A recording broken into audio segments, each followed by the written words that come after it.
में I think कुछ confusion था, तो एक बार में बेसिक रेट मेजर तो समझ में आ गया था सभी को, राइट?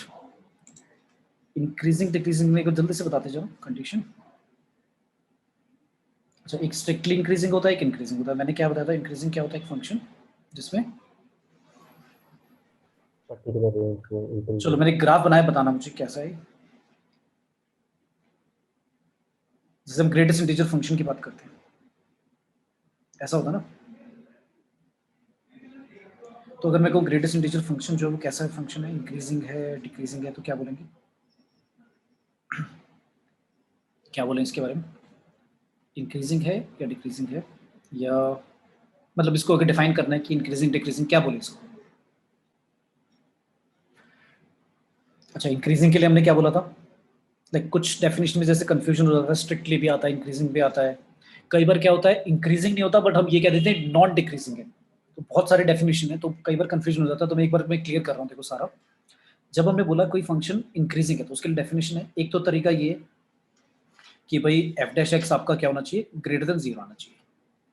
और एफ डैश एक्स भाई ग्रेटर देन इक्वल टू 0, मतलब इक्वल टू 0 भी चलेगा, but F dash x 0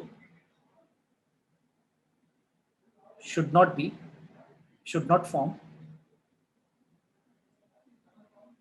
an interval। मतलब ऐसा नहीं होना चाहिए कि एक इंटरवल में क्या हो गया, एफ डैश एक्स 0 हो गया। जैसे जैसे आप यहाँ पे देखो एफ डैश एक्स, यहाँ पर देखो एफ डैश एक्स, क्या आएगा आपका?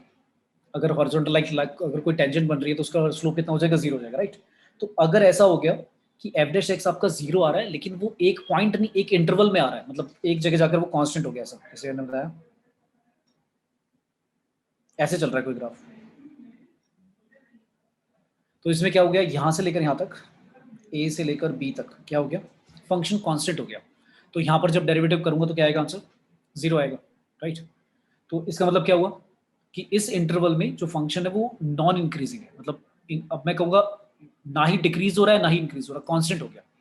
तो इस पूरे फंक्शन के बारे में अगर मैं बोलूं तो इसको मैं ये नहीं कहूंगा इंक्रीजिंग है, तो मैं कहूंगा not increasing as a whole. अगर मैं बात करूं ऑन आर, तो आर में तो मैं कहूंगा ये इंक्रीजिंग नहीं है, डिक्रीजिंग भी नहीं है, मैं ये भी कहूंगा नॉट डिक्रीजिंग, डिक्रीजिंग भी नहीं है, वो तो क्लियरली पता लग रहा है नहीं है। तो फिर मैं पता है इसे क्या बोलूंगा, मैं इसे क्या, मुझे क्या बोलना चाहिए इसे?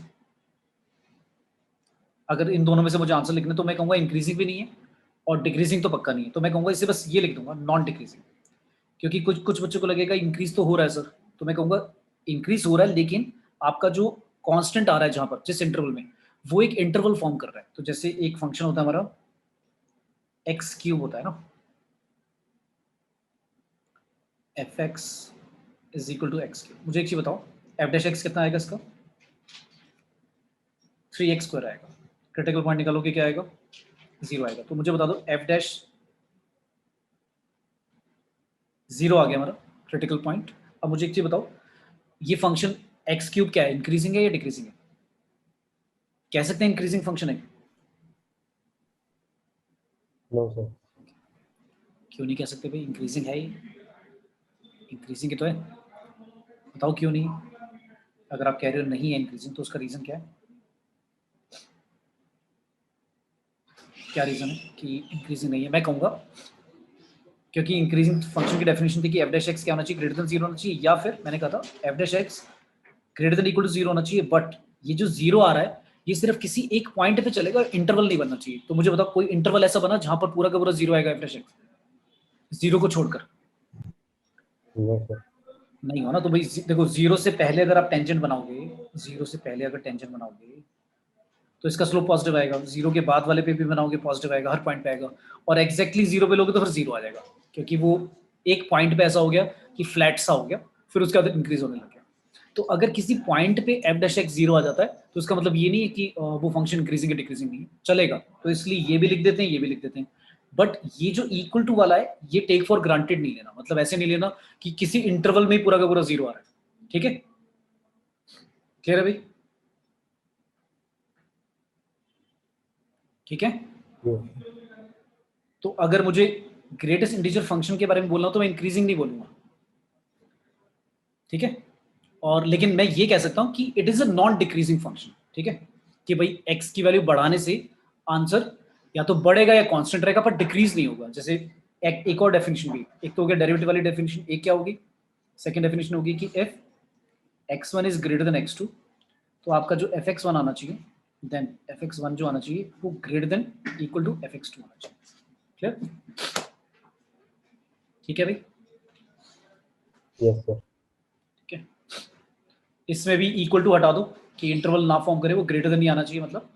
अच्छा चलो इक्वल टू लगा दिया तो इंक्रीजिंग, लेकिन अगर ऐसा हो जाए if x1 is greater than x2 और दैट इंप्लाइज कि fx1 हमेशा ही fx2 से ज्यादा है, तो फिर इस वाले फंक्शन को हम क्या बोलते हैं, स्ट्रिक्टली इंक्रीजिंग। स्ट्रिक्टली इंक्रीजिंग मतलब अब तो वो कभी कांस्टेंट भी नहीं होगा, इक्वल टू भी नहीं आएगा। बात समझ में आई? जैसे स्ट्रिक्टली इंक्रीजिंग का फंक्शन का हम ग्राफ बनाएंगे ऐसा बनेगा ना, तो इसमें कभी भी जो ग्राफ होगा वो फ्लैट नहीं होगा, तो इसका मतलब कभी कांस्टेंट भी नहीं होगा। एक्स की वैल्यू बढ़ाने से वाई भी क्या होता जाएगा, बढ़ता जाएगा। क्लियर है? ठीक है, यस सर। बोलो भाई। ठीक है, अच्छा निकालना तो आता है ना वो इंटरवल, कैसे निकालते थे? क्वेश्चन दो एक। Yes sir. चलो एक क्वेश्चन है, चलो एक क्वेश्चन लेते हैं, एक एक टाइप के ले लेते हैं। पहला है, लेट्स से ये क्वेश्चन दिया हुआ है, सभी के पास बेटा पेन नोटबुक है? Yes sir. अच्छा मुझे एक चीज बताओ, क्वाड्रिक को तो तुम कर लेते हो फैक्टराइज, क्यूबिक को कर लोगे? अगर क्यूबिक दो तो 9th क्लास में या 10th क्लास में कभी पढ़ा था क्यूबिक इक्वेशन को कैसे फैक्टराइज करते हैं? कुछ एक ऐसा वैल्यू लेते हैं एक्स का जिससे जीरो आ जाए, फिर वो पता लग जाता है कि ये जीरो है तो फैक्टर क्या होगा, फिर उस फैक्टर से क्या करते हैं, डिवाइड करते हैं पूरे पॉलिनोमियल को और दूसरे को निकालते हैं फैक्टर से या जीरो से। याद है? Yes sir. याद है, बताना पड़ेगा, बताओ।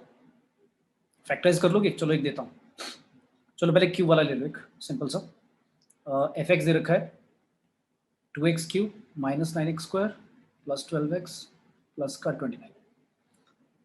बताना है where f x is increasing और डिक्रीजिंग, इंटरवल बताना है कहाँ कहाँ पे इंक्रीज होगा कहाँ पे डिक्रीज होगा। तो चलो मैं लिखता जाता हूँ, बताओ एफ डैश एक्स क्या लिखूँ? एफ डैश एक्स क्या लिखेंगे?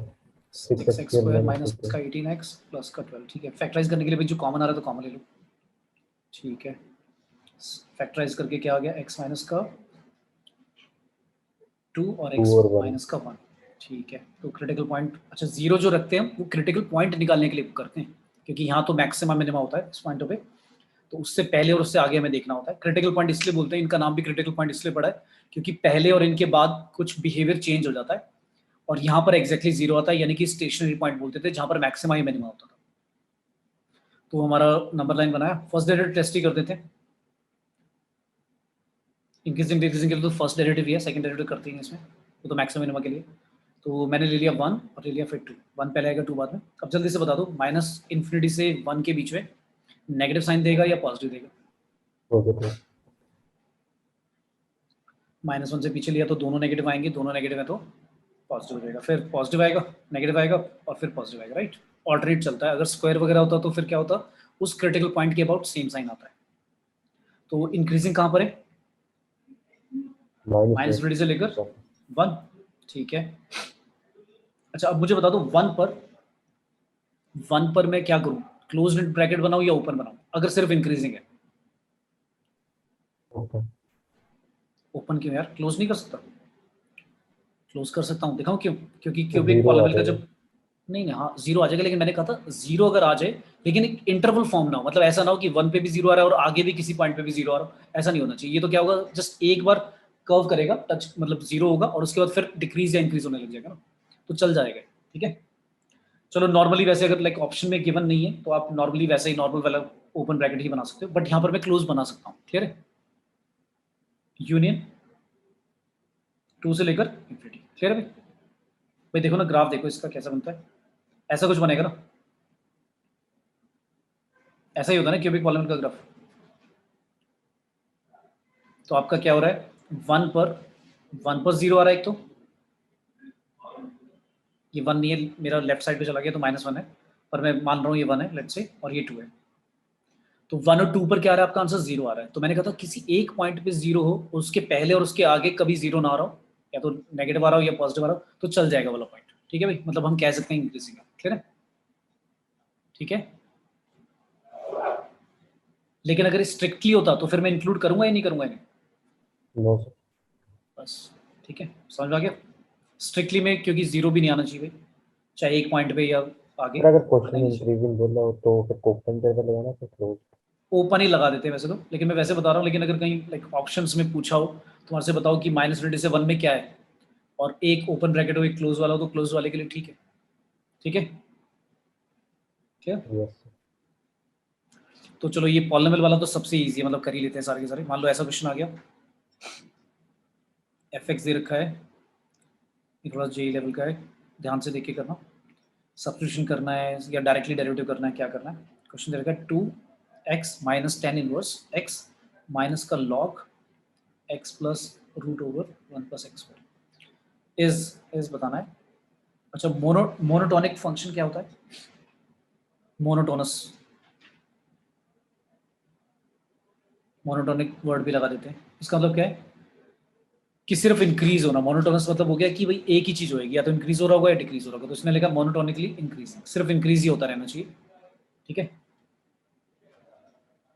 मतलब स्ट्रिक्टली इंक्रीजिंग बोल दो एक तरह से। ठीक है, तो पूछ रहा है कि इज मोनोटोनिकली इंक्रीजिंग व्हेन, तो वहां से कंडीशन पूछी है। कंडीशन में ऑप्शन दे रहा हूँ, चलो। एक्स की वैल्यू लेस देन 0, एक्स की value greater than 0, c option है x belongs to any real number, कुछ भी हो कोई फर्क नहीं पड़ता, और डी है x belongs to any real number but except 0, 0 नहीं आना चाहिए। तो पहले तो डेरिवेटिव करो, उसका बताओ क्या आएगा। एफ एक्स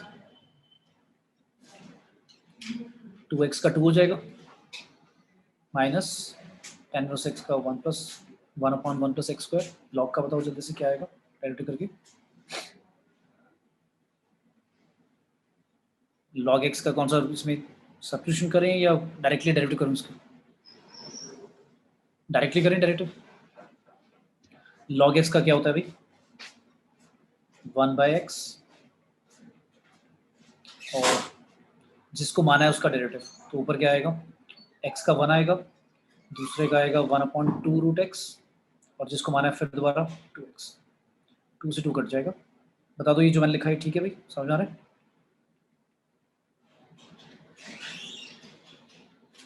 एलसीएम लिया करके बता दो यही आ रहा है क्या तुम्हारा भी?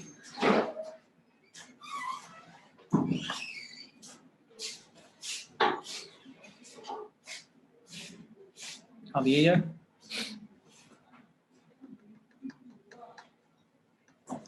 बोलो भाई यही आ रहा है?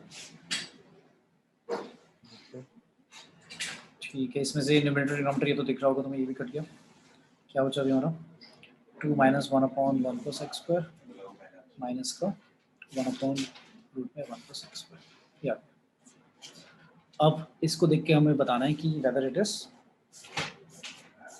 इंक्रीजिंग कहाँ पर, एक्स की किन वैल्यू से। तो डिनोमिनेटर को देखकर क्या समझ में आता है? डिनोमिनेटर को देखकर क्या समझ में आता है कि डिनोमिनेटर कभी नेगेटिव आ सकता है या डिनोमिनेटर कभी 0 हो सकता है? No sir. थोड़ा सा एलसीएम लेके सॉल्व भी कर लिया, क्या आएगा? 2 के साथ आएगा तुम्हारा। अच्छा, एलसीएम क्या आएगा इसका अगर लोगे तो? सिर्फ 1 प्लस एक्स स्क्वायर लिखते हैं, क्योंकि दूसरे में रूट बना हुआ, इसमें रूट नहीं है तो बिना रूट वाला लिख दिया। तो 2 के साथ तो आ जाएगा 1 प्लस एक्स स्क्वायर, यहाँ 1 ही रहेगा और यहाँ पर रूट वाला भी आ जाएगा ना। ठीक है, थोड़ा सा सॉल्व करा, क्या है? 2 plus 2x square minus 1 minus का root 1 plus x square, divide में 1 प्लस एक्स स्क्वायर का रूट नहीं आएगा नीचे। क्या बचा हमारा? 1 प्लस एक्स स्क्वायर प्लस एक और एक्स स्क्वायर और माइनस का ये बचा, और डिवाइड में चल रहा है।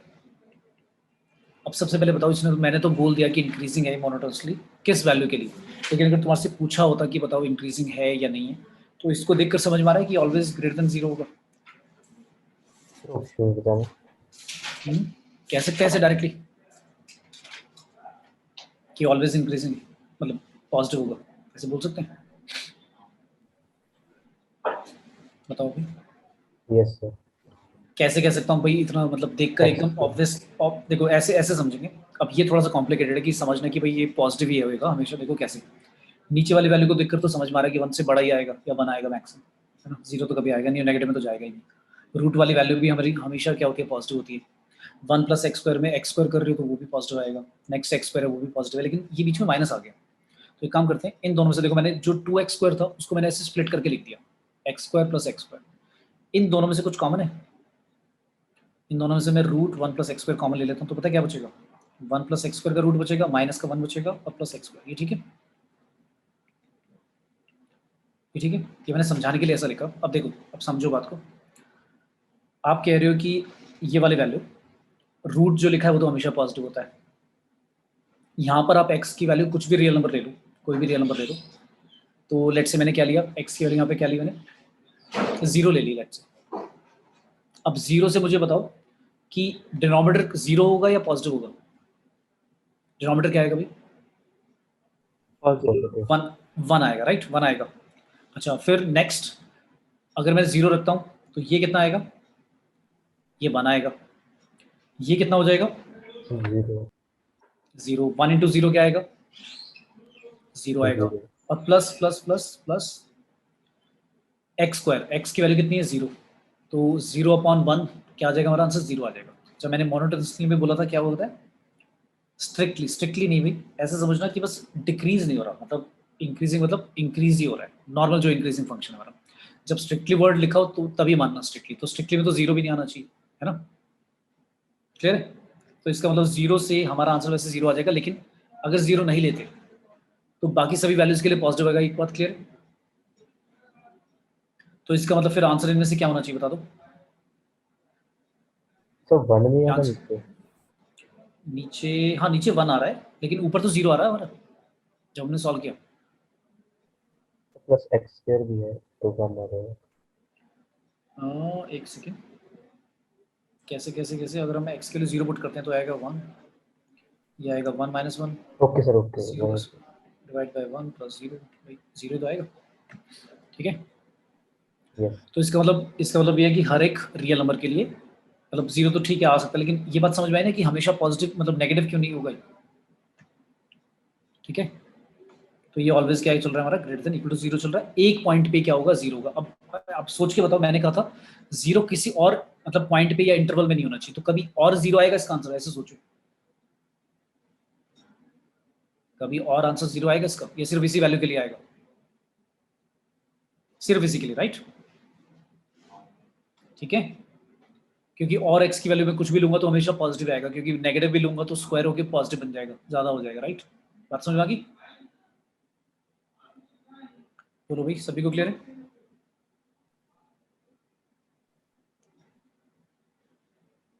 सर अगर ब्रैकेट वाली टर्म नेगेटिव हो, अगर ब्रैकेट वाली टर्म नेगेटिव आएगी नहीं ना, बताओ कैसे आएगी, ये तो मैं पूछ रहा हूँ कैसे आएगी, सोचो। x की वैल्यू तुम कुछ भी ले लो, 0 को छोड़कर, 0 तो आ गया, चलो। अब x की वैल्यू तुम नेगेटिव लेते हो तो नेगेटिव का स्क्वायर कुछ तो पॉजिटिव आएगा, और 1 में ऐड होकर रूट जब लोगे तो 1 से तो बड़ा ही आएगा आंसर, नेगेटिव आ ही नहीं सकता। सोचो ना, ये तो मैंने इसलिए तो ब्रैकेट बनाया भाई, तुम्हारे लिए तो बनाया था, ये तो ऐसे तो तुम्हें समझ में नहीं आता, ये वाली चीज समझो ना भाई, ये नेगेटिव कभी होएगी नहीं ना, कैसे हो जाएगी सोचो भाई। 1 से अगर बड़े वाले नंबर का रूट लोगे तो 1 से ज्यादा ही तो आएगा आंसर, क्लियर है, यस। ठीक है। यस पक्का सर। नेगेटिव नहीं आएगा ना, समझ में आ गया ना। तो ये जो मैंने कॉमन लेकर करा है, ये चीज इंपॉर्टेंट है, क्योंकि पेपर में जब तुम यहाँ तक कर लोगे, यहाँ तक कर लोगे, उसके बाद थोड़ा सा अंडरस्टैंड करना कि भाई ये पॉजिटिव आएगा नेगेटिव आएगा, ये थोड़ा सा ट्रिकी पार्ट है। तो ये जो मैंने कॉमन लिया कि रूट में से 1, इसमें से देखो मैंने ये 2x स्क्वायर था, 2x स्क्वायर को मैंने जानूच में ऐसे लिख दिया 1 plus x square plus x square, और 1 प्लस एक्स स्क्वायर में से रूट वाला 1 प्लस एक्स स्क्वायर कॉमन ले लिया, इन दोनों को इस तरह से लिख दिया, root 1 plus x square minus 1, और जो एक एक्स स्क्वायर बचा था उसको अलग लिख दिया। इसके लिए कोई टेंशन नहीं है, इसके लिए कोई टेंशन नहीं है, जो ऊपर वाला लिखा हुआ है उसमें भी रूट की कोई टेंशन नहीं है। अब ये सिर्फ ब्रैकेट वाले पार्ट को ऑब्जर्व करना है कि भाई ये वाली वैल्यू हमेशा क्या पॉजिटिव आएगी, मतलब नेगेटिव तो नहीं आएगी कभी। तो मैंने देखा कभी नहीं आएगी, क्यों, क्योंकि रूट का वैल्यू पॉजिटिव होता है, लेकिन वो 1 से कभी कम आ सकता है। मैंने देखा 1 प्लस एक्स स्क्वायर लिखा हुआ है, एक्स स्क्वायर कुछ ना कुछ पॉजिटिव वैल्यू देगा, 1 से बड़ा हो जाएगा, तो 1 से बड़े का रूट भाई 1 से ज्यादा ही आएगा, क्योंकि 1 का रूट 1 होता है। अगर मैं 1.01 का भी रूट निकालूंगा तो भी 1 से बड़ा ही आएगा, क्लियर है, चाहे वो थोड़ा सा ही ज्यादा है, क्लियर है भाई। Yes sir. चलो नेक्स्ट है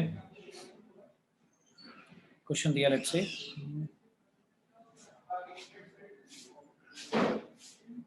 ऐसा दे दिया, बहुत सिंपल सा क्वेश्चन, log बेस दे दिया a, log x with base a is increasing, मैं कह रहा हूँ ये इंक्रीजिंग है on r every real number पे if कंडीशन क्या लगाएगी ये, if पहला है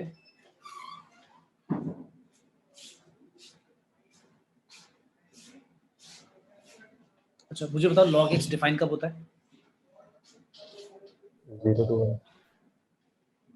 तो मैं r की जगह यहाँ लिख देता हूँ 0 to infinity होता है, तो लेट्स से r की जगह लिख देता हूँ, बस इंक्रीजिंग लिख देता हूँ, मतलब अपने डोमेन में इज इंक्रीजिंग if कंडीशन है, बेस के ऊपर कंडीशन है, a 0 से 1 के बीच में जब होगा, a जब ग्रेटर देन 1 होगा, c जब a इक्वल टू 1 होगा, या d जब a इक्वल टू 0।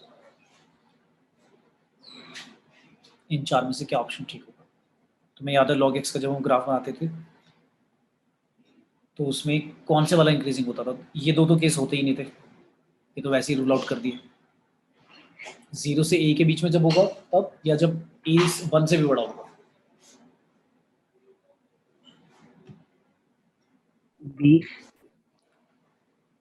बी, उसका रीजन आपको ग्राफ याद होगा भाई, दोनों के ग्राफ आने चाहिए। पहले वाले का ग्राफ ऐसा होता था, नीचे फॉल करता था ना, ऐसा था राइट, ये तो डिक्रीजिंग हो जाता था। दूसरे वाले का ग्राफ कुछ ऐसा होता था राइट, क्लियर है? ये हमारा होता था जब a 0 से 1 के बीच में, और ये होता था जब a 1, याद है? क्लियर है? Yes sir. ठीक है, ओके नेक्स्ट क्वेश्चन। इस बार कह दिया कि कोई आर्बिट्री कांस्टेंट दे देगा, उसके कहेगा वैल्यू बताओ जिसके लिए इंक्रीजिंग है। मान लो ऐसा आ गया fx equal to x square minus k x plus 5 is कह रहा है इंक्रीजिंग है फंक्शन ऑन इंटरवल दे दिया 2 to 4। मुझे पता है क्वाड्रिक पॉलिनोमियल जो होता है वो तो पैराबोला होता है, पैराबोला में तो एक यूनिफॉर्म मोनोटोनस बिहेवियर होता ही नहीं है, या तो इंक्रीजिंग होता है फिर बीच में कहीं पे डिक्रीजिंग हो जाता है, तो इंटरवल में होगा। अगर होगा तो उसने इंटरवल दे दिया, कह रहा है इस इंटरवल में ये इंक्रीजिंग है, लेकिन के नहीं बताया, तो के बताना है के क्या होगा। तो F x is increasing on ये, देन फाइंड के की वैल्यू बतानी क्या होगी। तो के का चलो मैं ऑप्शन दे रहा हूँ, k belongs to 2 to infinity, B option है k belongs to 4 to infinity, C option है k belongs to minus infinity से 4, या फिर डी ऑप्शन है k belongs to minus infinity से लेकर 2। चलो वही इंक्रीजिंग वाला डेरिवेटिव करके कंडीशन लगाओ, सेटिस्फाई कराओ, बताओ क्या आएगा।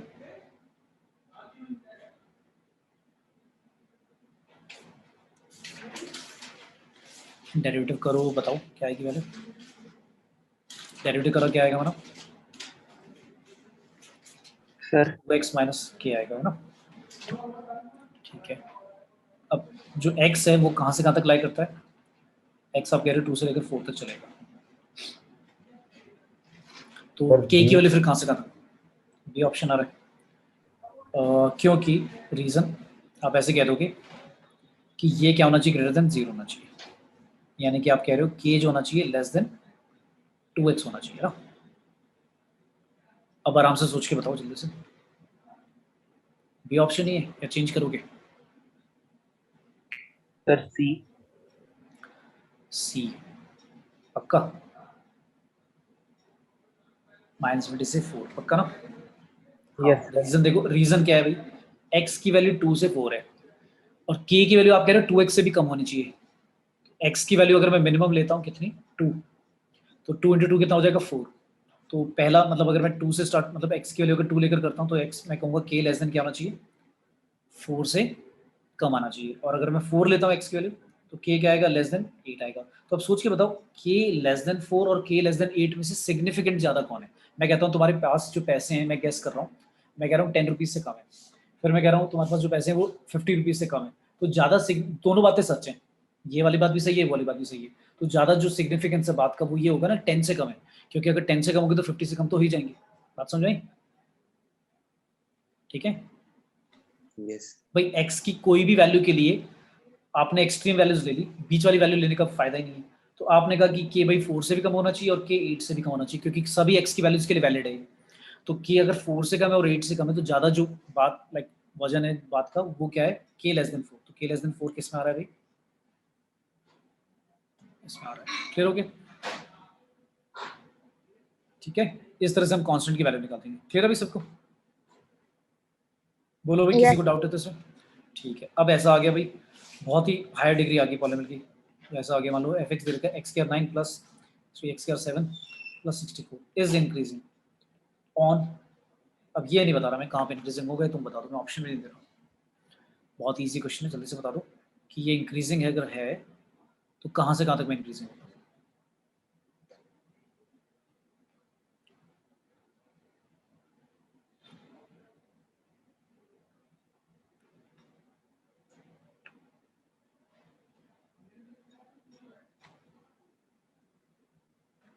डेरिवेटिव कर लिया, क्या आ गया?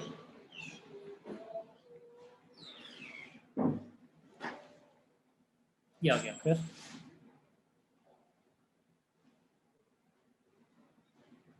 क्या कहूँ इसके लिए मैं? क्रिटिकल पॉइंट निकालोगे यहाँ से, क्या आएंगे बताएगा कोई?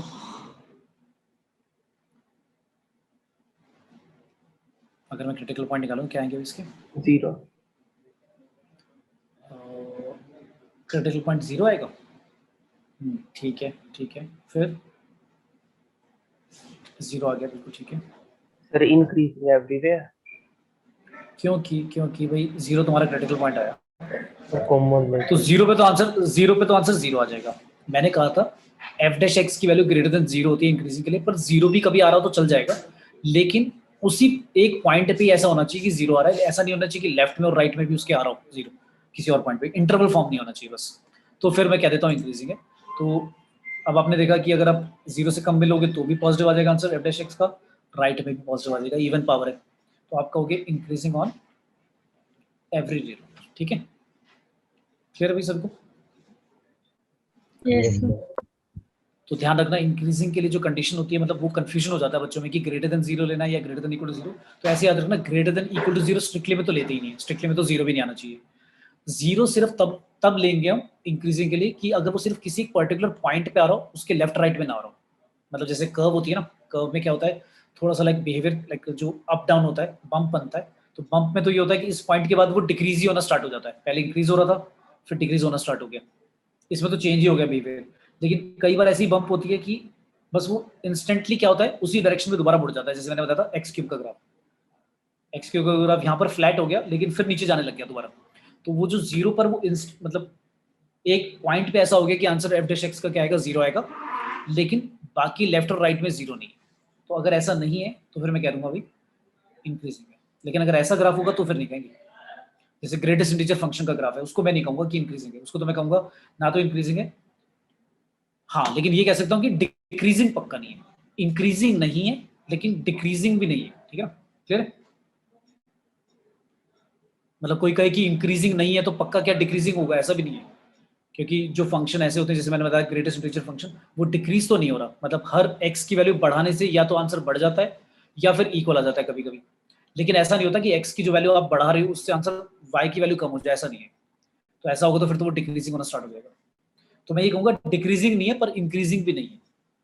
ठीक है, अब एक साइन कॉस वाला ले लेते हैं। लेट्स से एफ एक्स दे रखा है -x/2 प्लस साइन एक्स, और डिफाइन करा गया ऑन, बता दिया उन्होंने कहाँ से कहाँ डिफाइन करा, -π/3 से लेकर +π/3। अब मुझे बताना है कि इस इंटरवल में इज क्या है, इंक्रीजिंग है, डिक्रीजिंग है, कांस्टेंट है या नन ऑफ दीज। चलो 4 ऑप्शन है। पहला है इंक्रीजिंग है, डिक्रीजिंग है, कांस्टेंट है, या फिर इनमें से भी कोई नहीं, नन ऑफ दीज। बताओ।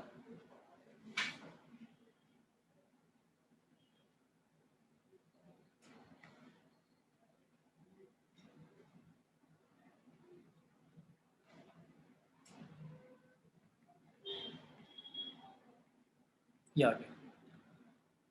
अब इसको देखकर और जो इंटरवल गिवन है उसको देखकर हमें बताना है कि इंक्रीजिंग है, डिक्रीजिंग है, कांस्टेंट है या फिर नन ऑफ दीज।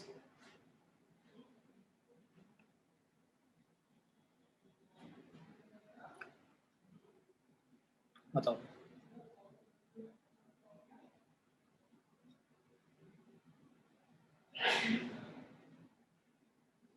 मेरे तो बहुत ईजी है, देखकर ही पता लग रहा है, इतना टाइम क्यों लग रहा है।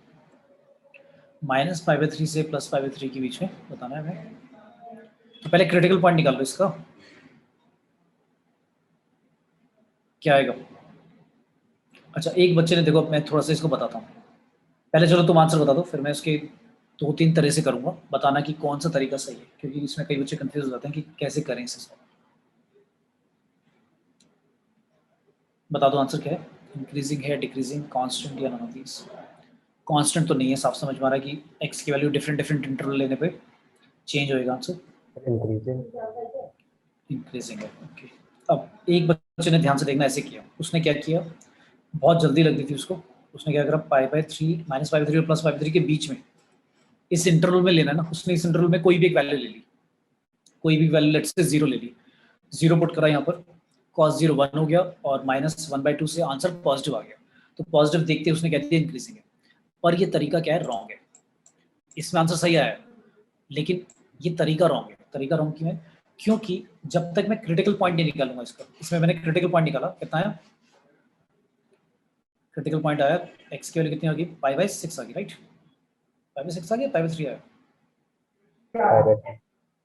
π/3 आया, 60 पे होता है ना 1/2, हाँ। तो π/3 तो एक्सट्रीम पॉइंट ही हो गया ना, लेकिन सोच के चलो अगर ये π/3 की जगह π/6 आ जाता, तो इसका मतलब फिर एक ये जो पूरा का पूरा इंटरवल गिवन है, इसमें भी एक और इंटरवल बन जाता ना, मतलब ऐसे बन जाता -π/3 से +π/3 और π/6 ऐसे बन जाता ना ये तो यानी कि 2 इंटरवल बन जाते ना। अब 2 इंटरवल में मुझे चेक करना पड़ता, एक बार इसमें चेक करना पड़ता, एक बार इसमें चेक करना पड़ता।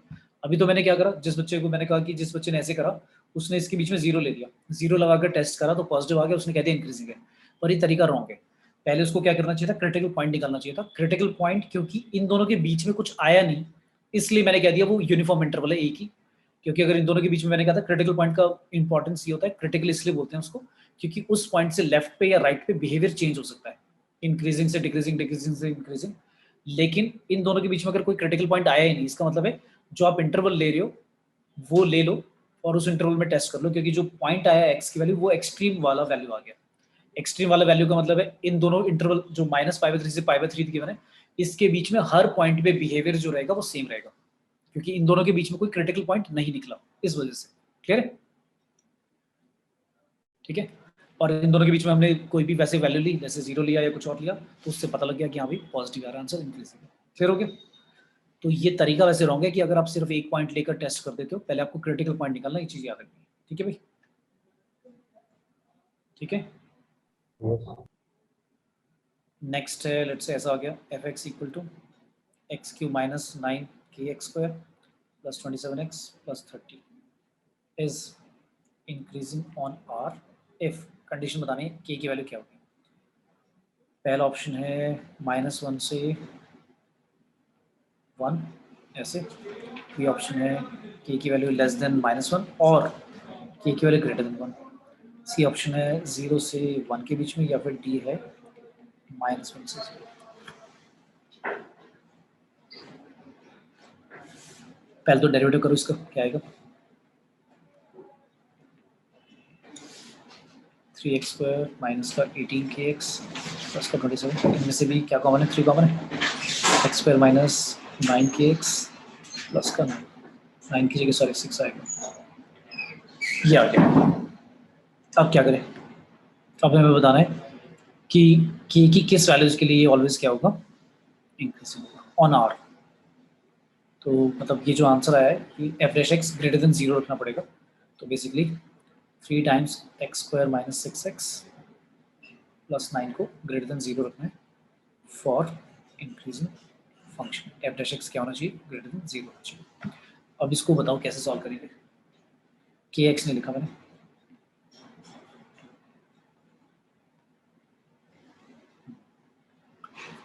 क्या करें। अगर आप कह रहे हो ये > 0 तो फिर k की किन वैल्यूज के लिए ऐसा होगा, ये बताना है।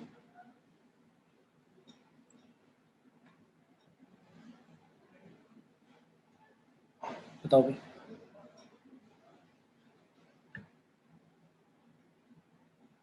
क्या करें उसके बाद। भाई क्वाड्रेटिक बताया था मैंने, मेरे ख्याल से कल ही बताया था कि कोई भी क्वाड्रेटिक इक्वेशन लिखी हुई है अगर, यार बताया नहीं था, ax² + bx + c ax² + bx + c, condition बताई थी ना, ऑलवेज 0 कब आएगा, <0 कब आएगा, बताया था ना। अगर a आपका, इसमें क्या होता था, a आपका > 0 है, डी आपका लेस देन 0 है और इसमें ए लेस देन 0 और डी भी लेस देन 0, ये बताया था ना। तो इसमें ए की तो टेंशन ही नहीं है क्योंकि ये तो 3 है, तो वो तो है ही, दे ही रखा है, तो बस डी पे डिपेंड करेगा। बेसिकली मुझे इसमें डी निकाल कर क्या करना है, लेस देन 0 करना है, और डी निकाल कर जब मैं लेस देन 0 रखूंगा तो एक इनइक्वालिटी बनेगा, उस इनइक्वालिटी से क्या आ जाएगा, क्या आ जाएगा, नहीं समझ हो जाएगा भाई? बता दो क्या आंसर। ग्रेटर देन -1 और लेस देन 1। 36 के स्क्वायर आएगा माइनस का 4ac 36 ही आएगा, लेस देन आप कह रहे 0, के स्क्वायर लेस देन 1, के क्या होगा, लेस देन 1 होगा, और ग्रेटर देन क्या हो जाएगा, मैच है ना, उल्टा हो गया क्या? कौन सा ऑप्शन होगा फिर भाई इनमें से, कौन सा ऑप्शन होगा, यही यार आंसर तुम्हारा भी? Yes sir. अच्छा मैंने पहले वाले में 1 पर इक्वल टू नहीं दिया, इसमें एक में इंक्लूड कर लिया, ठीक है, यही वाला ऑप्शन होगा, इसमें भी ले लो ऐसे इक्वल टू ले लो। अच्छा एक बार 1 रखना, एक बार 1 से एक बार टेस्ट करते हैं, अगर मैं की वैल्यू 1 लेता हूँ तो क्या आएगा आंसर, डेरिवेटिव क्या आया था हमारा, डेरिवेटिव आया था 3 टाइम्स एक्स स्क्वायर माइनस का 6x प्लस 9, ये आएगा, के की वैल्यू अगर 1 लेते हैं, ये परफेक्ट स्क्वायर नहीं बन गया, x माइनस 3 का, ये ठीक है भाई, ये ठीक है। Yes sir. तो मुझे बताओ इसकी वैल्यू सिर्फ एक ही पॉइंट पे 0 आएगी या एक से ज्यादा पॉइंट पे इंटरवल पे आएगी, सिर्फ एक पॉइंट पे तो आएगी, सिर्फ अगर 3 लोगे तभी तो 0 आएगा, या और कभी भी आ सकता है, नहीं आएगा ना और कभी, ठीक है, तो यानी कि के की वैल्यू 1 भी ले सकते हैं, क्लियर है भाई? पर अगर मैं मैंने कहा था पूरे फंक्शन को देखना है मुझे, तो फिर मैंने -1 पे भी इंक्लूड करा है के की वैल्यू, है ना, है कि नहीं? तो के की वैल्यू अगर मैं -1 भी लेता हूं तो बताओ उस पे क्या आएगा, उस पे भी 0 आ जाएगा ना, उसमें एक और जगह 0 आ जाएगा, कहाँ 0 आएगा पता है, 3 टाइम्स क्या होगा, 3 टाइम्स एक्स स्क्वायर प्लस का 6x हो जाएगा प्लस का 9, ये प्लस वाले के लिए हो जाएगा, राइट, तो -3 पे भी 0 आ जाएगा, इसका मतलब है ना। और मैंने क्या बोला था, अभी मैं जो डेफिनेशन समझा रहा था, अब समझ में आया इसने एक ही जगह क्यों लिया, सिर्फ एक ही जगह इक्वल टू क्यों लिया है, बात समझ में आई? बताओ भाई, सिर्फ यहाँ पर ही इक्वल टू क्यों लिया, दूसरी जगह पे क्यों नहीं लिया, ये बात क्लियर हो गई? सर ठीक है। देखो मैंने अभी पीछे एक चीज समझाई थी कि इंक्रीजिंग जो फंक्शन होता है उसमें जो डेरिवेटिव आता है ग्रेटर देन 0 होना चाहिए इंक्रीजिंग के लिए, फिर मैंने कहा था 0 आ सकता है किसी एक पॉइंट पे, भाई ऐसा हो जाए कि x की किसी एक पर्टिकुलर वैल्यू के लिए 0 और उसके लेफ्ट राइट में और कहीं पर भी ना आ रहा हो 0, कहीं इंटरवल में भी ना आ रहा हो 0, सिर्फ एक पॉइंट पे चल जाएगा। अब मैं k की वैल्यू अगर मैं लेता हूँ, जैसे मेरे 2 आंसर आए, लेस देन 1 और ग्रेटर देन आया था -1, लेकिन ऑप्शन नंबर देखा हमने ए में -1 के साथ इक्वल टू दिया हुआ है, और जो 1 है उसके साथ सिर्फ लेस देन ही दिया हुआ है, तो मैंने अभी जो चीज बताई थी वही अप्लाई होगी यहाँ पर, कि k की वैल्यू अगर मैं लेता हूँ -1 लेता हूँ, तो -1 से डेरिवेटिव क्या आ जाएगा आपका, सॉल्व करोगे तो क्रिटिकल पॉइंट जो हमने लिया था क्या आया था हमारा, क्या आया था भाई, ये अगर मैं x k की वैल्यू लेता हूँ -1, तो -1 लेने से क्या आएगा, एक्स स्क्वायर माइनस का माइनस माइनस प्लस हो जाएगा प्लस 6x प्लस 9, तो वो x प्लस 3 का होल स्क्वायर हो जाएगा, राइट, ये हो जाएगा ना।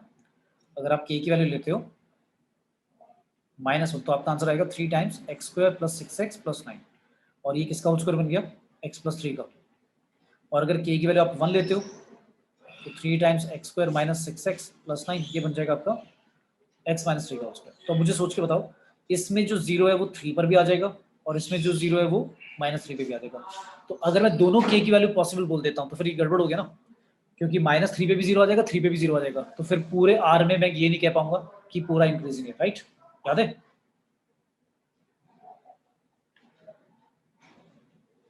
बोलो भैया भाई, बात आई समझ में? Yes sir. सर पर आपने तो इंटरवल बोला था, ये तो दो सेपरेट पॉइंट। नहीं इंटरवल इसलिए बोला था क्योंकि बहुत रेयरली ऐसा होता है, पर अब ये भी याद रखो सिर्फ एक ही पॉइंट पे, जो मैं बात पहले बोल रहा था कि सिर्फ एक ही पॉइंट पे चलेगा, दो अलग अलग ऐसे पॉइंटों पे भी नहीं चलेगा, ठीक है? Okay sir. तो मतलब सिर्फ एक पॉइंट पे, जैसे एक्स क्यूब वाला दिखाया था, वो एक जगह पे जाकर बस जीरो होगा और बाकी कहीं जीरो नहीं आएगा, इसलिए हम कह देंगे। फिर तो ऐसे तो फिर अगर देखो सोच के देखो एक और, जब इंटरवल अगर मैं बोल रहा हूँ तो इंटरवल का मतलब यही हो गया बेटा कि इंटरवल में कई सारे पॉइंट आते हैं, मतलब एक से ज्यादा पॉइंट, इसलिए इंटरवल बोल दिया उसने। लेकिन अगर 2 पॉइंट भी आ रहे हैं तो फिर तो मैं ऐसे कह दूंगा 3 पॉइंट के लिए भी चलेगा, 4 पॉइंट के लिए भी चलेगा। फिर ऐसे तो मैं बहुत सारे पॉइंट कहकर कह दूंगा कि भाई एक इंटरवल ही चल जाएगा पूरा का पूरा। बात समझ में आई? Yes sir. ठीक है, तो इसका मतलब सिर्फ एक पॉइंट पे चलेगा, बाकी पे नहीं चलेगा। क्लियर हो गया? ठीक है भाई। Yes sir. अच्छा, इसके बाद मैंने टेंजेंट नॉर्मल बता दिया था इक्वेशन, टेंजेंट नॉर्मल की कैसे लिखते हैं, उसमें तुम्हें सारे स्ट्रेट लाइन के कॉन्सेप्ट याद होने चाहिए। एक्स एक्सिस की इक्वेशन क्या होती है, एक्स एक्सिस का स्लोप क्या होता है, वाई एक्सिस की इक्वेशन, वाई एक्सिस का slope, slope point form, slope intercept form, सब आना चाहिए। याद है सब 11th का? स्ट्रेट लाइन वाला भी तो कराया था, स्ट्रेट लाइन यस याद सर। है भी सारे? ठीक है। अच्छा, उसमें कुछ ऐसे आ जाते हैं कि कभी कभी हम बोल देते हैं कि इंटरसेप्ट इक्वल है। जब इंटरसेप्ट इक्वल है तो उसका मतलब स्लोप क्या क्या हो सकता है, याद है बताया था? अगर मैं कहता हूँ इंटरसेप्ट इक्वल है, इक्वल इंटरसेप्ट कट कर रही है एक line, equal intercept cut on axis, तो इसका मतलब क्या होगा?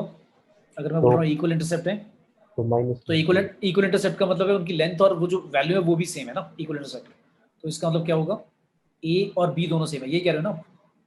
तो इक्वेशन क्या होती थी याद है? X by a plus y by b की जगह ए लिख दिया इक्वल टू 1। तो सॉल्व करोगे तो x plus y equal to a आएगा, तो यहाँ पर स्लोप क्या आएगा? -1 आएगा, राइट? Yes sir. क्लियर है? ठीक है, तो ये चीज़ सर याद पर रखना। आपने एक और केस भी बताया था जिसमें 1 आ रही थी। फिर अगर मैंने कहा था 1 भी तब आ जाएगा जब मैं अगर लेता हूँ लेंथ ऑफ इक्वल इंटरसेप्ट। अगर मैं कहता हूँ कि एक लाइन है जो length of equal intercept cut कर रही है ऑन द एक्सिस, तो लेंथ में क्या हो जाएगा? लेंथ में तो फिर ऐसे हो जाएगा ना, दोनों तरह से बन जाएगा, ऐसे भी बन सकता है और ऐसे भी बन सकता है, राइट? क्योंकि इसकी लेंथ भी 1 है, इसकी लेंथ भी 1 है, और इसकी लेंथ भी 1 है, और इसकी लेंथ भी 1 है। ठीक है? ठीक है भाई। Yes sir. हाँ, और एक बताया था इक्वली इंक्लाइंड है, क्या बताया था? अगर कोई भी लाइन इक्वली इंक्लाइंड है विद द कोऑर्डिनेट एक्सिस, तो वो लाइन ऐसे हो सकती है ना, ऐसे भी हो सकती है, और ऐसे भी हो सकती है। तो इस केस में भी क्या आएगा? ठीक है यस सर। भाई, इस वाली लाइन के लिए आपका 45 डिग्री बनेगा, इस वाली लाइन के लिए 135 बनेगा, 135 से -1 आएगा, 45 से +1 आएगा। सर क्या बोलो? इक्वली इंक्लाइंड लाइन को ओरिजिन के पास होना जरूरी है? अगर इक्वली इंक्लाइंड है with the coordinate axis, equally inclined line है कोऑर्डिनेट एक्सिस से, तो ओरिजिन के हाँ तो पास। ओरिजिन से ही होगी, सोच के देखो, सोच के देखो। क्योंकि अगर ओरिजिन से पास नहीं करोगे तो फिर वो 45 वाला रूल नहीं बनेगा ना, समझ में आया? मतलब ये सारे 45 होने चाहिए, देखो ना, तभी बनेगा ना। ठीक है, या और भी बन सकता है, बताओ, सोचो, सर बनेगा? 45 बनेगा तो। नहीं, 45 तो बन जाएगा, लेट्स से ऐसे लिया, तो यहाँ से ये 45 हो गया, आप कह रहे हो ना? फिर वाई एक्सिस से, वाई एक्सिस से तो नहीं है ना सेम एंगल ये वाला, ये सेम होगा, 45 होगा। अच्छा, ये तो मैंने लाइक एंगल कैसे ले लिया, ये तो बनेगा ही नहीं यहाँ से। कैसे लोगे फिर, मेजर कैसे करोगे अगर ये 45 है?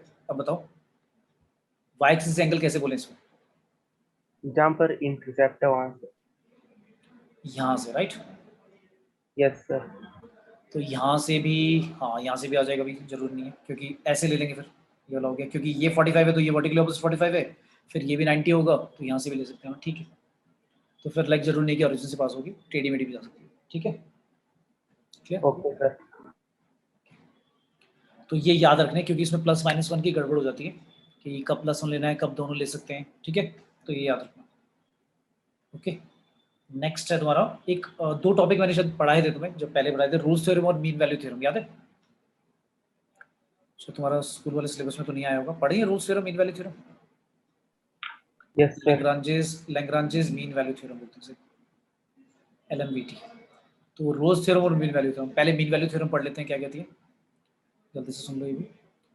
मीन वैल्यू थ्योरम कहती है कि अगर कोई भी फंक्शन f(x), कोई भी फंक्शन f(x) इज कंटिन्यूस है किसमें, कॉन्टिन्यूस है किसमें, close interval a to b में, एंड डिफरेंशिएबल है on open interval a to b। मतलब अगर मैं कह रहा हूँ कि एक इंटरवल है a to b, उसमें कंटिन्यूस है, मतलब एक्सट्रीम पॉइंट्स पे भी कंटिन्यूस है, मतलब ब्रेक नहीं हो रहा, और डिफरेंशिएबल भी है किस पर, a to b में। तो मैंने कहा, अच्छा मुझे एक चीज बताओ, अगर ग्राफ ऐसा है किसी का और ये पॉइंट है let's say x equal to 1 और ये सॉलिड डॉट है, तो मुझे बताओ क्या ये 1 से लेकर इन्फिनिटी तक कंटिन्यूस है, या 1 पे बोलेंगे कंटिन्यूस नहीं है, ऐसे बोलेंगे? बताओ, सोच के बताओ पहले से, सिर्फ ऐसी ही फंक्शन डिफाइन है, इसका ग्राफ ऐसा है, तो बताओ क्या ये 1 से इन्फिनिटी में कंटिन्यूस है या 1 पे नहीं लेना चाहिए? 1 से इंफिनिटी। मतलब 1 को इंक्लूड करेंगे ना। अब कोई बच्चा आर्ग्यूमेंट देगा कि सर कंटिन्यूस में तो आपने बताया था कि left hand limit right hand limit और उस पॉइंट पर इक्वल आना चाहिए, तो मैं कहूँगा राइट हैंड लिमिट तो आ रहा है, इक्वल टू पे भी वही आएगा जो आंसर आएगा, लेकिन लेफ्ट हैंड लिमिट तो दिख ही नहीं रही, तो मैं ये नहीं बोलूंगा कि लेफ्ट हैंड लिमिट अगर एग्जिस्ट नहीं करती तो वो कंटिन्यूस नहीं है। अगर लेफ्ट हैंड लिमिट एग्जिस्ट करे और वो इक्वल ना आए तब हम बोलेंगे कि भाई कंटिन्यूस नहीं। क्लियर है? ठीक है भाई। तो अगर बिल्कुल एक्सट्रीम पॉइंट के लेफ्ट में अगर है ही नहीं मतलब कुछ, तो मैं कहूँगा उस एक्सट्रीम पॉइंट पर अगर वैल्यू इंक्लूडेड है और राइट हैंड लिमिट भी वही है, तो अगर लेफ्ट हैंड लिमिट एग्जिस्ट ही नहीं करता, क्योंकि इसका लेफ्ट हैंड लिमिट अगर मैं बोलूँ 1 का निकालो तो एग्जिस्ट ही नहीं करता, ग्राफ है ही नहीं भाई, तो मैं बताऊंगा ही क्या। अगर नहीं है तो हम इसको बोल देते हैं ये कंटिन्यूस। ठीक है? क्लियर है? ठीक है भाई। तो अगर कोई फंक्शन, कंडीशन है किसकी, लैग्रांजेस मीन वैल्यू थ्योरम की, इफ अगर आपका कोई भी फंक्शन एफ एक्स अगर कंटिन्यूस है कहां पर, close interval a to b और डिफरेंशिएबल है on the open interval a to b, then ये दो कंडीशन अगर वेरीफाई हो जाती हैं, देन देयर एग्जिस्ट, ऐसा साइन बनाते हैं, देयर एग्जिस्ट, इसका मतलब there exist c belongs to open interval a to b such that कि आपका जो एफ डैश सी होगा वो इक्वल टू क्या होगा, f b minus f a upon b minus a. अब ये जो मैंने लिखा है इसको वैसे समझ लो कि आप क्या कह रहे हो। आप कह रहे हो कि अगर कोई फंक्शन ए टू बी में कंटिन्यूस है, लेट्स से ये आपका x इक्वल टू ए है, ये let's say x equal to b, तो फंक्शन कंटिन्यूस है, इसमें भी ग्राफ में भी दिख रहा है कंटिन्यूस है, डिफरेंशिएबल भी है, हर जगह पे डिफरेंशिएबल भी है। ठीक है? Left hand derivative right hand derivative same आएगा। अब मैंने कहा कि इन दोनों के बीच में कहीं ना कहीं पे एक पॉइंट ऐसा सी आएगा जहां पर लेट्स से, अच्छा ग्राफ यहाँ पे मैंने टर्निंग पॉइंट ले लिया, लेट्स से ऐसा नहीं लेते, ग्राफ को ऐसा ले लेते हैं, सिंपल सा ले लेते हैं, ऐसा ले लेते हैं।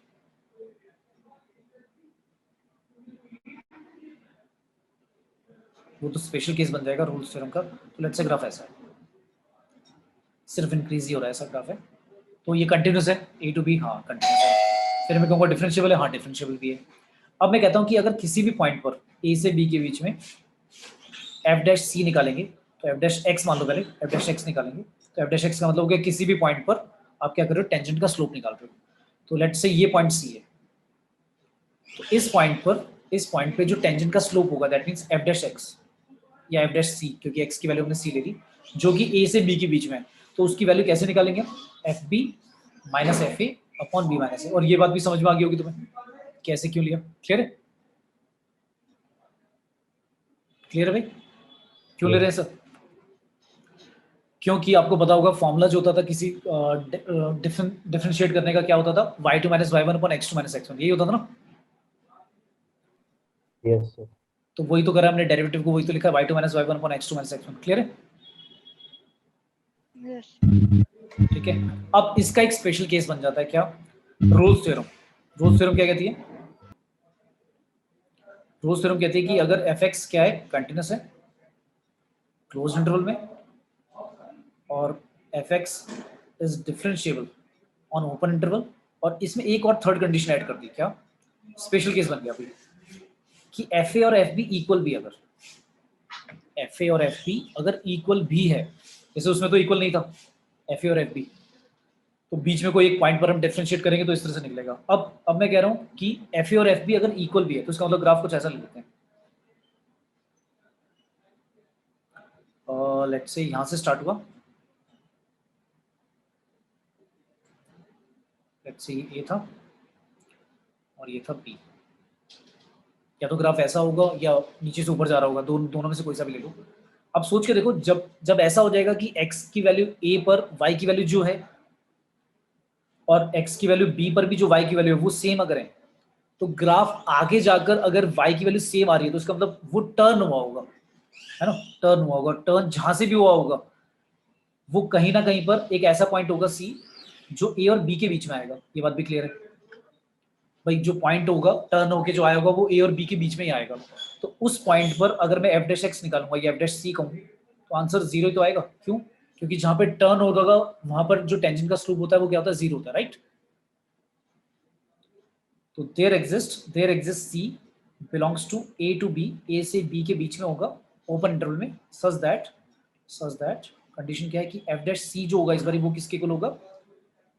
जीरो ही लिख दोगे इस बार। ठीक है, क्लियर हुआ अभी?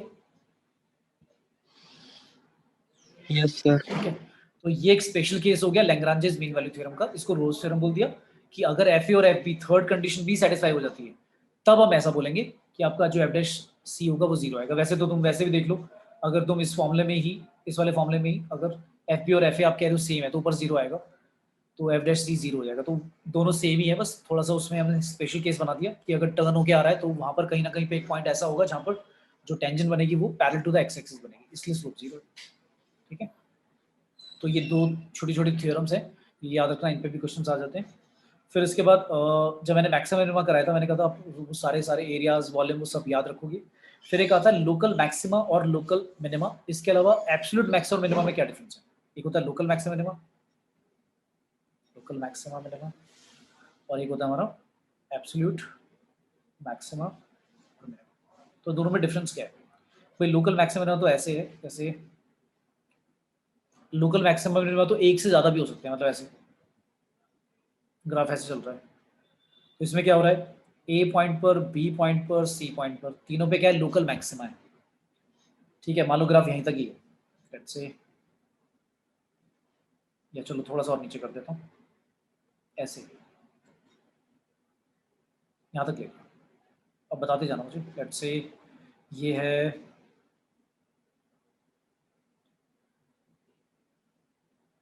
ये है -1 2, ये है लेट्स से, इसी को ले लेते हैं बस, ये है पॉइंट -1 0, ये पॉइंट है लेट्स से 1, 0, ये पॉइंट है 3, 0, ये है 5, 0, 6, 0, और लेट्स से ये है 9, 0 और ये है 8, 0। और जो ऊपर वाले पॉइंट है लेट्स से उनके लिए कॉरस्पॉन्डिंग वैल्यू ले ली मैंने, यहाँ पे 7 ले ली, यहाँ पर 4 ले ली, यहाँ पर जो नीचे वाला पॉइंट है इसके लिए लेट्स से 2 ले लिया। तो अब मुझे देखकर बताओ, और इसके लिए ले लिया 5.5। चलो बताओ, और ये पॉइंट है पी क्यू आर, ये वाला पॉइंट आर है। तो मुझे बता दो लोकल मैक्सिमा कहाँ कहाँ पे है इसका? A B C. Local maxima है ए बी और सी पर। लोकल मैक्सिमा है ए पर भी है, बी पर भी है, सी पर भी है। और local minima P Q R. P पर भी, क्यू पे भी, और आर पे चलो वो बम्पी है मान लिया, ठीक है। अब लेकिन अगर मैं बोलूँ एब्सोल्यूट मैक्सिमा कहाँ पर और एब्सोल्यूट मिनिमा कहाँ पे, ये बता दो। सी पे एब्सोल्यूट मैक्सिमम। एब्सोल्यूट मैक्सिमा है भाई एट, तुमने कहा सी, और एब्सोल्यूट मिनिमा कहाँ पे? आर। ठीक है, तो जब क्वेश्चन हम करते हैं एब्सोल्यूट मैक्सिमा मिनिमा का, लोकल मैक्सिमा मिनिमा तो मुझे पता है स्टेशनरी पॉइंट के लिए 0 रखते हैं, 0 रख के क्रिटिकल पॉइंट निकालते हैं। उन क्रिटिकल पॉइंट पे मैं फर्स्ट डेरिवेटिव टेस्ट से या सेकंड डेरिवेटिव टेस्ट करके पता लगा लेता हूँ कि मैक्सिमा है या मिनिमा है। और एब्सोल्यूट मैक्सिमा मिनिमा निकालना है तो फिर वो जो हम फर्स्ट डेरिवेटिव टेस्ट करते थे वो करने की जरूरत है या नहीं है, बस इतना बता दो मुझे। जो हम एफ डैश एक्स के लिए साइन डायग्राम बनाते हैं वो बनाने की जरूरत है या नहीं है? अगर एब्सोल्यूट मैक्सिमा मिनिमा निकाल रहे हैं तो फिर क्या करेंगे? पहला स्टेप क्या होगा इसके लिए? एफ डैश एक्स निकालोगे, एफ डैश एक्स को 0 रखोगे, 0 रख के एक्स की वैल्यूज आ जाएंगी, लेट्स से आ गया 1, आ गया -1, आ गया 3, आ गया। अब क्या करें? इसके लिए फर्स्ट डेरिवेटिव टेस्ट जो है वो करें या नहीं करें? और ये फंक्शन जो डिफाइन था let's say F x on define था -3 से 8। तो अब मैं क्या करूँ एब्सोल्यूट मैक्सिमा मिनिमा निकालने के लिए? अब क्या करूँ इसके बाद? क्रिटिकल पॉइंट को फंक्शन में डाल दो। वेरी गुड, सिर्फ फंक्शन में डाल के निकालते जाना, ये निकालते जाओ, ये निकालते जाओ, ये निकालते जाओ, बस। इसकी वैल्यू लेट्स से ए आती है, इसकी वैल्यू लेट्स से ले ही लेता हूँ, वैल्यू आती है लेट्स से, इसकी वैल्यू आ गई भाई तुम्हारी 10, इसकी वैल्यू आ गई -9 और इसकी वैल्यू आ गई 18। अब बताओ एब्सोल्यूट मैक्सिमा क्या है? 18 है 3 पर। रॉन्ग हो गया, रॉन्ग इसलिए हो गया क्योंकि भाई एब्सोल्यूट के लिए अभी तुमने मुझे बोला था यहाँ पर, मुझे बताओ आर जो था वो लोकल मैक्सिमम और मिनिमम में से एक पॉइंट था, लेकिन मान लो आर जो है वो एग्जैक्टली लोकल मैक्सिमम मिनिमम नहीं होता, तब भी एब्सोल्यूट तो आर पे ही होता है ना। तो फिर मुझे दो वैल्यूज और निकालनी है भाई, कौन सी, ये वाली मिस कर दी तुमने। एफ की वैल्यू -3 पे भी निकालनी थी और एफ की वैल्यू 8 पे भी निकालनी थी। 8 पे मान लो आ जाती 33 और इस पे आ जाती मान लो 11, तो भाई 8 पे होता है एब्सोल्यूट मैक्सिमम, ठीक है। एब्सोल्यूट होता मैक्सिमम 33 और 8 पे होता, और मिनिमम हो जाता -9 -1 पे। क्लियर है? तो यस इसका मतलब सर। ये हुआ, इसका मतलब ये हुआ पेपर में क्वेश्चन आ जाए मल्टीपल चॉइस क्वेश्चन, क्या एब्सोल्यूट मैक्सिमम मिनिमम और लोकल मैक्सिमम मिनिमम वाले में से ही पॉइंटों में से किसी पे होगा? नहीं, ऐसा कोई कंपल्शन नहीं है, क्योंकि जो एक्सट्रीम पॉइंट्स हैं उन पर भी एब्सोल्यूट मैक्सिमम मिनिमम एग्जिस्ट कर सकता है, क्योंकि इंक्लूडेड है। तो -3 और 8 पर भी वैल्यू ऐसी हो सकती है कि सबसे ज्यादा और सबसे कम आ जाए, और डिस्पाइट मतलब इंस्पाइट द फैक्ट कि वो क्या है, लोकल मैक्सिमम मिनिमम वाला पॉइंट नहीं है, क्योंकि जब हमने क्रिटिकल पॉइंट निकाले लेट से, तो उसमें 8 भी नहीं आया, -3 भी नहीं आया, तो लोकल मैक्सिमम और मिनिमा तो नहीं है -3 और 8 पर एब्सोल्यूट मैक्सिमम मिनिमा तो हो सकता है ना, तो इसलिए उन पॉइंटों पर भी निकालते हैं जो भूल जाते हैं। ठीक है भाई, याद रहेगा? ठीक है, तो इसमें लेकिन फर्स्ट डेरिवेटिव टेस्ट करने की जरूरत नहीं है, बस वो जो क्रिटिकल पॉइंट्स आते हैं वो सब्स्टिट्यूट कर दो, और एक्सट्रीम जो वैल्यूज हैं, एक्सट्रीम वैल्यूज भी निकाल कर देख लो क्या आ रहा है। कभी कभी ऐसा हो जाता है कि एक्सट्रीम वैल्यूज पे ही सबसे ज्यादा या सबसे कम आंसर आ रहा होता है, तो वही हमारे एब्सोल्यूट मैक्सिमम मिनिमम होता है। फिर अभी ठीक है भाई, बोलो भाई किसी को डाउट इसमें? ठीक है, अच्छा डेफिनेट हम डेफिनेट इंटीग्रल कर रहे थे, तो कल मंडे क्लास होगी तुम्हारी, तो डेफिनेट इंटीग्रल पढ़ के रखना भी, ठीक है। फिनिश करके मैंने बोला था ई वाई स्टार्ट कराऊंगा बेटा, ओके ठीक है। Okay sir. चलो थैंक यू ऑल बेटा, thank you sir. Okay okay बेटा, बाय बाय। Thank you.